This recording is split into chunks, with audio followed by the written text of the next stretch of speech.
Il existe une manière de construire un mental si fort qu'il effraie les gens. Et le pire, c'est que personne ne t'a parlé de ça. Parce que quand tu veux améliorer ton mental, on te donne toujours les mêmes conseils. Arrête d'être faible, sois plus fort, tiens bon, t'inquiète. Et au final, t'es perdu, tu culpabilises et tu comprends pas. Pourtant, il y a un concept qui change absolument tout. Un truc qui te fait enfin comprendre ce que c'est le mental, le vrai, et surtout comment est-ce que tu peux enfin le développer de manière concrète et mesurable. Mais juste avant ça, je préfère être honnête, ce modèle, il vient à 0% de moi et à 100% d'Alex Hormozy. Je suis tombé dessus dans une de ses vidéos et ça m'a retourné le cerveau. J'ai zéro mérite sur ce que je vais t'expliquer maintenant, mais je devais absolument te le traduire en français parce que personne ne nous a jamais présenté le mental comme ça. L'expression avoir un mental, avoir de la force mentale ou de la résilience, c'est utilisé un peu à tout bout de champ dans un peu tous les contextes, mais au final, personne sait vraiment ce que ça veut dire. Du coup, je suis allé chercher la définition sur Internet et il y avait écrit « La force mentale, c'est la capacité à être en contrôle de son esprit ». C'est une définition plutôt cool, mais le problème avec ça, c'est qu'elle donne absolument aucune indication sur comment la mesurer et comment l'améliorer. Et c'est là qu'Hormozy débarque avec une toute nouvelle vision de ce qu'est le mental. Selon lui, la force mentale, c'est la probabilité qu'un événement négatif te fasse agir d'une façon qui va à l'encontre de tes objectifs. Donc en gros, plus tu es fort mentalement, moins tu laisses les mauvaises choses modifier ton comportement d'une façon qui te dessert, et moins tu es fort mentalement, plus tu laisses les mauvaises choses qui t'arrivent modifier tes actions d'une façon qui va à l'encontre de tes objectifs. Et pour mieux comprendre ça, on peut faire un schéma de nos actions dans le temps. D'abord, on a une ligne stable qui représente ta manière normale d'agir au quotidien. Tout va bien, la vie est belle, on agit sur toutes les choses qui comptent pour nous. Ensuite, on a un événement négatif. Il se passe quelque chose que tu n'avais pas envie de vivre. C'est là que tu changes ton comportement par rapport à tes actions stables de base. Donc ici, on a deux variables. À quel point tu descends bas dans ton changement de comportement et combien de temps tu restes dans ce mauvais état. Et puis une fois que ça commence à passer, on va avoir la remontée, on va se remettre à agir normalement. Mais la nouvelle question, c'est est-ce qu'on va se remettre à agir mieux qu'avant, pareil qu'avant ou pire qu'avant ? Et c'est exactement ça la force mentale, c'est la façon dont on arrive à traverser les mauvais événements et à quel point ça change notre comportement. Mais c'est pas tout, je t'avais promis que tu comprendrais mieux la force mentale après cette vidéo et pour le moment on a juste un graphique incompréhensible. T'inquiète pas, c'est à partir de là que ça devient intéressant. Toujours selon Hormozy, la force mentale c'est pas juste une caractéristique ou une qualité qu'on a de manière innée. La force mentale c'est plutôt un ensemble de 4 compétences. La tolérance, la fortitude, la résilience et l'adaptabilité. Et ça tombe bien parce que ça s'applique de manière très précise sur notre graphique et c'est à partir de là que le modèle devient révolutionnaire. La première composante de notre force mentale, c'est la tolérance. La tolérance, c'est la quantité de difficultés que tu peux encaisser avant de commencer à changer de comportement. En gros, quand tu as une forte tolérance, ça veut dire qu'il te faut beaucoup de problèmes pour te faire péter un câble. Il peut y avoir un champ de bataille autour de toi. Tu continues d'agir coûte que coûte et de pas changer ton comportement. Et quand tu as une faible tolérance, c'est l'inverse. Le moindre petit problème te fait exploser à chaque fois. Tu pètes un câble s'il fait pas beau aujourd'hui, si tu tombes dans les embouteillages, si le wifi est trop lent, si la personne devant toi elle roule aux limitations de vitesse, etc. L'idée de la tolérance, c'est pas d'ignorer la douleur, c'est de voir combien de temps est-ce que tu peux agir malgré toutes les choses qui t'arrivent. En deuxième, on a la fortitude. La fortitude, c'est l'intensité avec laquelle ton comportement se dégrade une fois que tu as dépassé ta tolérance. En gros, c'est à quel point tu pars en vrille une fois que tu as craqué. Plus ta fortitude est faible, plus ton comportement va chuter par rapport à la normale. Il t'arrive un petit truc et tu vas carrément quitter ton travail, ruiner ta relation, saboter ta vie entière. Et à l'inverse, plus ta fortitude est élevée et moins tu pars en vrille après l'événement en question. Tu sors juste prendre l'air, tu respires et tu reprends ta journée normalement. Ensuite, on a la résilience. La résilience, c'est le temps qu'il te faut pour revenir à un fonctionnement normal après avoir dérapé. C'est une mesure de temps.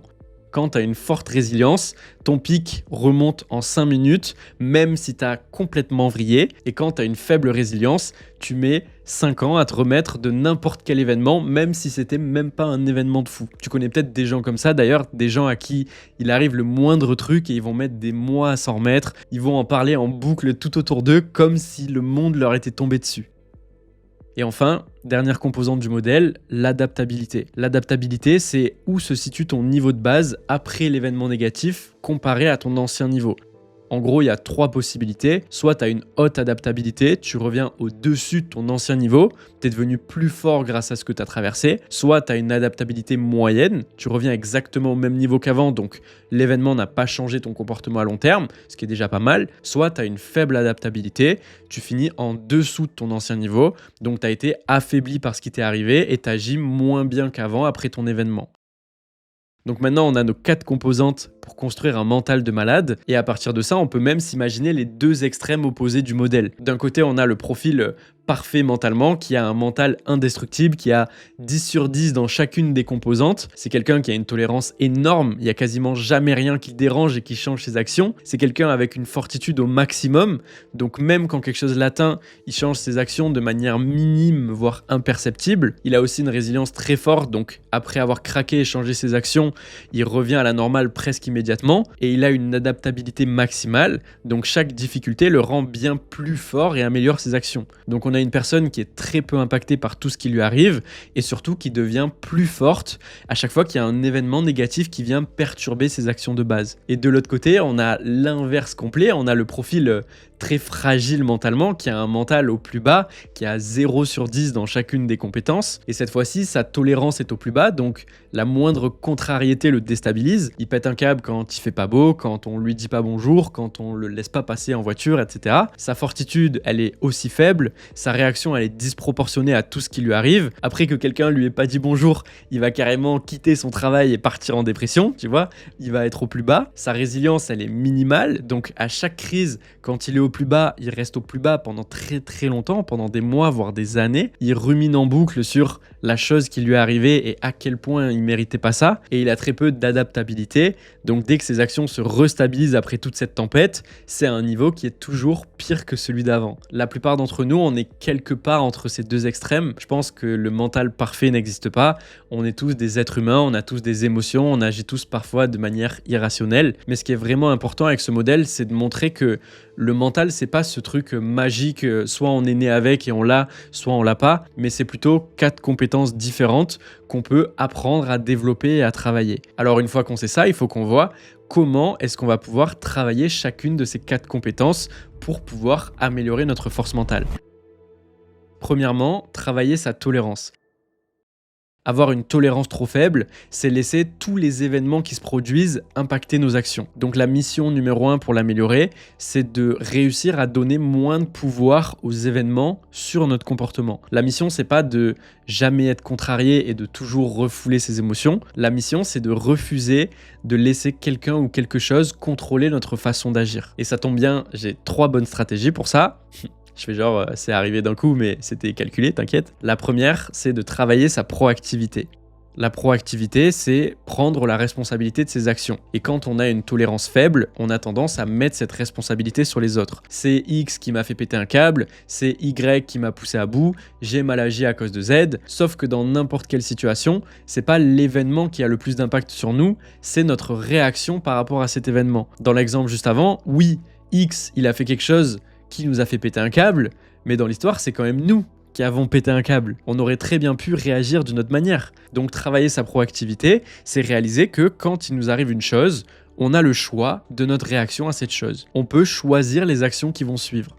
Si on se lève démotivé, on peut choisir ce qu'on va faire ensuite. Est-ce qu'on va ouvrir YouTube et aller regarder 500 vidéos d'affilée toute la journée, ou est-ce qu'on va se forcer un petit peu et essayer d'aller travailler au moins 1 heure? Et si quelqu'un nous insulte dans la rue, c'est pareil, on a plein de choix qui vont s'offrir à nous. On peut péter un câble et aller chercher à se bagarrer, on peut s'énerver et l'insulter en retour, on peut s'énerver et partir dans notre coin, ou alors on peut juste rire, partir et passer à autre chose. Et chaque choix va mener à des conséquences différentes, et avoir une tolérance haute, c'est justement prendre le choix qui a les conséquences les plus alignées avec notre objectif. Étant donné que mon objectif initial, c'est d'être heureux et épanoui, aller me bagarrer, chercher l'embrouille, m'énerver et l'insulter, ou même m'énerver dans mon coin, ne vont pas remplir cet objectif. Donc il me reste juste l'option d'en rire, de partir et de passer à autre chose. Et je suis conscient bien sûr que la vie n'est pas aussi simple, c'est pas toujours aussi facile. On a des mauvaises réactions, on a des traumas, on a des émotions. Parfois on va pas du tout réagir de la bonne manière. On est clairement des êtres humains impulsifs, et ça nous mène à la 2e stratégie. Apprendre à délayer sa réaction. Ça, c'est un excellent moyen de travailler sa tolérance. L'important de cette stratégie, c'est d'apprendre à ne pas réagir immédiatement aux mauvaises choses qui nous arrivent. Et encore une fois, le but, c'est pas de refouler ses émotions et de devenir Terminator, mais c'est plutôt de décorréler ses émotions et ses actions. Le but, c'est justement de devenir encore plus conscient de ses émotions pour mieux les comprendre et réaliser qu'en ce moment, tu es sous X émotions et que tu t'apprêtes à faire Y action. Quand il t'arrive un truc chiant, tu vas peut-être te sentir mal, en colère, triste ou je sais pas quoi. Le but, c'est de souffler 2 minutes, d'observer cette émotion et de pas prendre de décision directe sous l'effet de cette émotion. Et il y a une excellente première étape pour s'entraîner là-dessus si jamais c'est trop dur, c'est de commencer à s'entraîner par message. Ça arrive tout le temps qu'on reçoive un message qui nous fasse un peu tilter ou qui nous mette en colère ou qui nous frustre ou je sais pas quoi. Et ben ce qu'on va faire là, c'est qu'on va juste attendre. On va pas répondre direct, on prend 5 minutes pour observer ses émotions, pour comprendre pourquoi est-ce qu'on est sous l'effet de ce genre d'émotion, et ensuite on va chercher une réponse qui n'a pas pour but de continuer d'engranger ce genre d'émotion-là. Et enfin, la dernière stratégie pour travailler sa tolérance, c'est de s'entraîner à ne pas prendre les choses personnellement. C'est la deuxième règle du livre Les 4 accords Toltec. En gros, le but, c'est de réaliser que les gens, ils font pas ce qu'ils font contre nous, et les événements qui se passent dans notre vie n'arrivent pas non plus contre nous.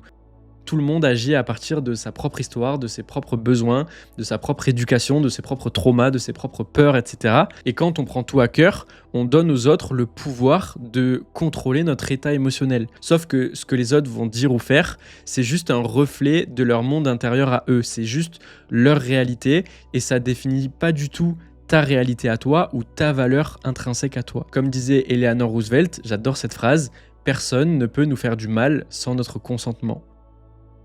Numéro 2, travailler sa fortitude.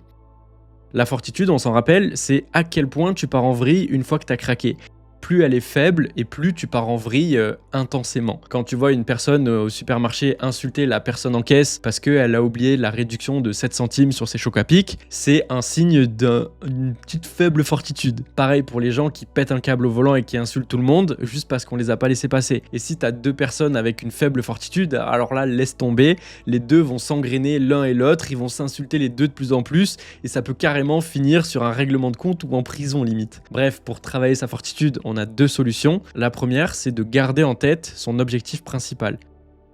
Ça, c'est une des plus grosses erreurs de communication dans les relations selon le livre Conversation cruciale. Je vous ferai un résumé de ce livre, il est génial. Et cette erreur, c'est que pendant une dispute, les 2 personnes perdent complètement leur objectif principal de vue. L'objectif de leur relation, c'est d'être épanouis ensemble, d'être des alliés, de passer des bons moments. Et pendant une dispute, on a tellement d'ego que généralement les 2 personnes vont switcher leur objectif et passer à je veux prouver à tout prix à cette personne qu'elle a tort et que moi j'ai raison. Sauf que la plupart du temps, ce nouvel objectif, il est en contradiction avec l'objectif principal de base. Il nous arrive un truc et on switch notre objectif principal de base pour un objectif qui est moins bien et qui dessert cet objectif principal. Donc l'entraînement à faire, c'est quand on est pris sous l'effet des émotions, c'est de garder en tête toujours notre objectif principal de base. Par exemple, pourquoi est-ce que je me dispute avec mon ou ma partenaire à la base ?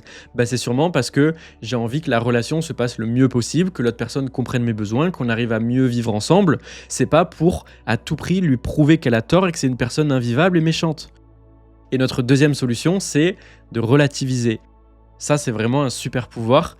Relativiser, c'est mettre en comparaison un événement avec un autre pour pouvoir lui faire perdre de son importance. Perso, on m'a éduqué avec ça, donc c'est quelque chose que je fais assez naturellement. Mais souvent, quand il nous arrive quelque chose, on a l'impression que c'est la fin du monde et qu'on s'en sortira jamais. Mais premièrement, la plupart du temps, il nous est déjà arrivé pire que ça et on en est déjà sorti vivant. Et deuxièmement, il est sûrement déjà arrivé pire que ça à quelqu'un et lui aussi s'en est sorti vivant. Tous les jours, il y a des gens qui galèrent, qui viennent d'apprendre qu'ils ont une maladie ou qui sont en train de lutter contre une maladie, qui ont leur pays qui est littéralement en guerre ou qui ont des problèmes bien plus grands que nous. Et parfois, c'est cool de réussir à relativiser ce qui nous arrive en réalisant qu'il y a plein d'autres personnes qui sont déjà passées par là, que ça a été très dur. Il faut pas nier le fait que ça a été dur. C'est vrai, c'est en train d'être dur ou ça a été dur, mais ces personnes ont réussi à s'en sortir et il y a des gens qui ont toujours des plus gros problèmes que soi. Et il faut savoir que si on a un problème, il y a forcément quelqu'un qui a déjà eu ce problème avant nous. Bien sûr, faut pas pousser toujours ça à l'extrême, mais ça peut quand même bien servir. Numéro 3, travailler sa résilience. La résilience, c'est combien de temps tu restes au fond à agir de la mauvaise manière. Alors travailler sa résilience, c'est revenir le plus rapidement possible à notre comportement normal, même si on se sent pas encore super bien. La résilience, c'est un peu à quelle vitesse est-ce que tu vas gérer les 2 premières composantes. À quelle vitesse est-ce que tu vas réaliser que tu viens de dévier de ta trajectoire. À quelle vitesse est-ce que tu vas prendre la responsabilité pour tes actions. À quelle vitesse est-ce que tu vas garder en tête ton objectif principal. À quelle vitesse est-ce que tu vas relativiser. Et pour augmenter cette vitesse, une excellente chose à apprendre, c'est ce qu'on appelle la reconnaissance de pattern. Un pattern, c'est un schéma ou un cycle qui se répète. Par exemple, les saisons, c'est un pattern, été, automne, hiver, printemps, été, etc. Ou dans l'histoire, il y a toujours des milliers de patterns. Un des plus connus, c'est quand tu as une période de prospérité, ensuite tu as un moment difficile, ensuite tu as une giga crise, et ensuite, petit à petit, retour à la période de prospérité, la crise, etc. On croit tous que la vie, elle est complètement imprévisible, mais en réalité, il y a toujours plein de patterns qui vont se reproduire tout au long de notre vie. Pour te donner un exemple, il y en a un qui a toujours été ultra fréquent dans ma vie, c'est le pattern de lancer des nouvelles habitudes. J'essayais de commencer une habitude, je tenais cette habitude, puis il y avait un problème qui allait interrompre cette habitude un jour, et au lieu de la résoudre directement, c'était la mort de mon habitude avant même que je m'en aperçoive. Par exemple, à un moment, je voulais faire tous les jours une vidéo sur mon téléphone en facecam, comme ça, pour pouvoir améliorer mon expression orale et après revoir la vidéo et travailler ce qu'elle n'est pas. J'ai commencé et puis j'ai fait ça quelques semaines, jusqu'au jour où j'ai eu un problème, j'ai eu plus d'espace de stockage sur mon téléphone. Et au lieu de supprimer des vidéos directement et de régler le problème, je me suis dit, bon ça va, je ferai ça, il n'y a pas de souci. Et puis il est passé un jour, puis 2 jours, puis 3 jours, et à chaque fois je pouvais pas faire ma vidéo, et c'était donc la mort de ma tentative de ma nouvelle habitude. J'ai carrément arrêté d'y penser, mon cerveau est passé à autre chose, jusqu'au jour où d'un coup je m'en suis rappelé en mode « Ah mais putain, c'est vrai que je devais faire des vidéos comme ça tous les jours ». Et c'est là que plusieurs semaines plus tard, je me suis mis à supprimer des vidéos, régler mes problèmes de stockage et à reprendre un petit peu ma nouvelle habitude. Et la résilience, c'est exactement ça. La résilience, c'est le temps que tu mets à résoudre ce problème qui a interrompu tes bonnes actions. En gros, au lieu que ton pattern soit comme ça, tu mets en place ton habitude un jour, tu la tiens 2-3 jours, puis le problème surgit, tu mets 1 mois à le comprendre, puis ton habitude meurt pendant 6 mois, et au bout de 6 mois, t'en as marre et tu te remotives pour remettre en place ton habitude, il faut arriver à le rendre plutôt comme ça. Tu mets en place ton habitude un moment, tu la tiens pendant plusieurs mois, un problème surgit, tu le résous directement, ton habitude meurt 1 jour ou 2, et boum, t'es déjà de retour pour recontinuer ton habitude pendant plusieurs mois. C'est ça la vraie résilience. Numéro 4, travailler son adaptabilité. Je dirais que le minimum acceptable de l'adaptabilité, c'est de réussir à revenir à son niveau moyen, à l'ancien niveau auquel on était déjà en train d'agir avant que ça parte en couille. Et la question à se poser dans ce cas-là, c'est comment est-ce que je peux faire en sorte que ce qui est arrivé serve ma croissance? En gros, qu'est-ce que je peux apprendre de cette épreuve? Comment je peux faire en sorte que tout ça me fasse grandir plutôt que de me ruiner? Un bon exemple avec ça, ça pourrait être quand on se fait quitter dans une relation. Oui, ça nous a fait très mal, oui, ça nous a déprimés. Peut-être qu'on est allé très bas dans les pics de la fortitude et de la résilience. Nos actions ont certes été bien impactées par tout ce qui est arrivé. Maintenant, la question pour revenir à notre niveau d'avant, voire même au-dessus, c'est qu'est-ce que je peux apprendre de tout ça? Peut-être que je ne l'ai pas vu venir parce qu'on n'a pas assez communiqué. Peut-être qu'il y a plein de choses ou de red flags que j'ai refusé de voir. Peut-être qu'il ou elle essaie de me prévenir depuis un moment et que moi je faisais l'autruche. Peut-être même que je me voile la face depuis le début et qu'on n'était même pas fait pour être ensemble de base. Travailler son adaptabilité, je pense que c'est pas facile parce que c'est le moment de mettre son ego de côté et d'essayer de voir où est-ce qu'on a foiré et quelle chose est-ce qu'on peut mieux faire pour la prochaine fois. C'est chercher à faire en sorte que ce même problème n'arrive plus en fait. Et on a vu comment travailler nos 4 compétences. Bien évidemment, tout ça, c'est très très loin d'être facile. Sinon, on aurait tous un mental de fou et on serait tous des Terminators. Mais petit spoiler, c'est pas le cas. On est tous des êtres humains, on fait tous de la merde, on réagit mal, on a des émotions, on perd notre objectif principal de vue, etc. Mais ce qui compte le plus, comme on vient de le voir, c'est notre capacité à nous adapter, à pas en faire des caisses et à se relever le plus rapidement possible si jamais on a laissé ça nous distraire. Et grâce à ce modèle, tu vas enfin avoir le contrôle sur ton mental et réussir à avoir un mental si fort qu'il en effraie tous tes potes. J'espère que cette vidéo t'a été utile. Tu peux liker et t'abonner la vidéo si c'est le cas. Merci d'être arrivé jusqu'ici dans la vidéo et tu peux aller voir cette vidéo-là en attendant la prochaine tous les lundis à 18 h. Ciao, ciao.